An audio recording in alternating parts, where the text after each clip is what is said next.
গণ অধিকার পরিষদের সভাপতি নুরুল হককে আইনশৃঙ্খলা রক্ষাকারী বাহিনী লাঠিপেটা করার ঘটনায় তীব্র নিন্দা জানিয়েছে অন্তর্বর্তী সরকার। বিবৃতিতে বলা হয়, অন্তর্বর্তী সরকার গণ অধিকার পরিষদের সভাপতি, জুলাই গণ অভ্যুত্থানের অন্যতম নেতা এবং গণতন্ত্র, ন্যায় বিচার ও জনগণের অধিকার আদায়ের পক্ষে সাহসী ভূমিকা রাখা রাজনীতিবিদ নুরুল হকের উপর নৃশংস হামলার তীব্র নিন্দা জানায়।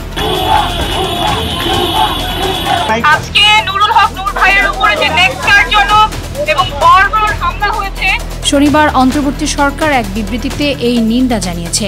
অন্তর্বর্তী সরকারের প্রেস উইং বিকেলে গণমাধ্যমকে নিন্দা জানানোর বিষয়টি জানিয়েছেন।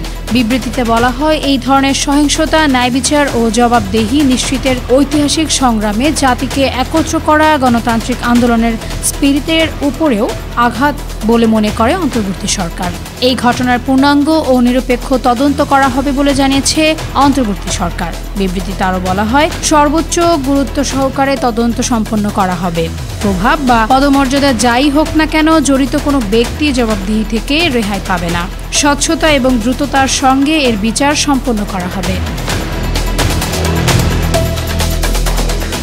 রাজধানীর কাকরাইলে গতকাল সন্ধ্যায় জাতীয় পার্টি ও গণ অধিকার পরিষদের নেতাকর্মীর মধ্যে সংঘর্ষ হয়। জাপার কার্যালয়ের সামনে দিয়ে গণ অধিকার পরিষদের একটি মিছিল যাওয়ার সময় এই ঘটনা ঘটে। পরে আইনশৃঙ্খলা রক্ষাকারী বাহিনীর গণ অধিকার পরিষদের সভাপতি নুরুল হক সহ বেশ কয়েকজন আহত হন।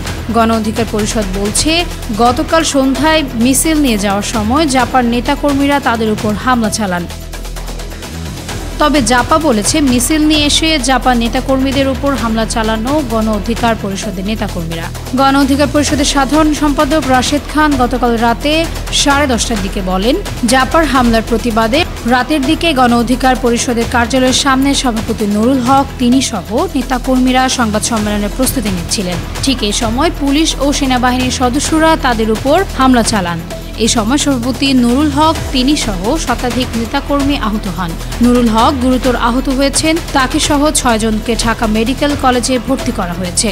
এই ঘটনায় আন্তঃবাহিনী জনসংযোগ পরিদপ্তর গতকাল সংবাদ বিজ্ঞপ্তিতে জানায়, জননিরাপত্তা রক্ষার্থে আইনশৃঙ্খলা রক্ষাকারী বাহিনী বল প্রয়োগে বাধ্য হয়। এই ঘটনায় সেনাবাহিনীর 5 জন সদস্য আহত হন বলে জানিয়েছে আইএসপিআর।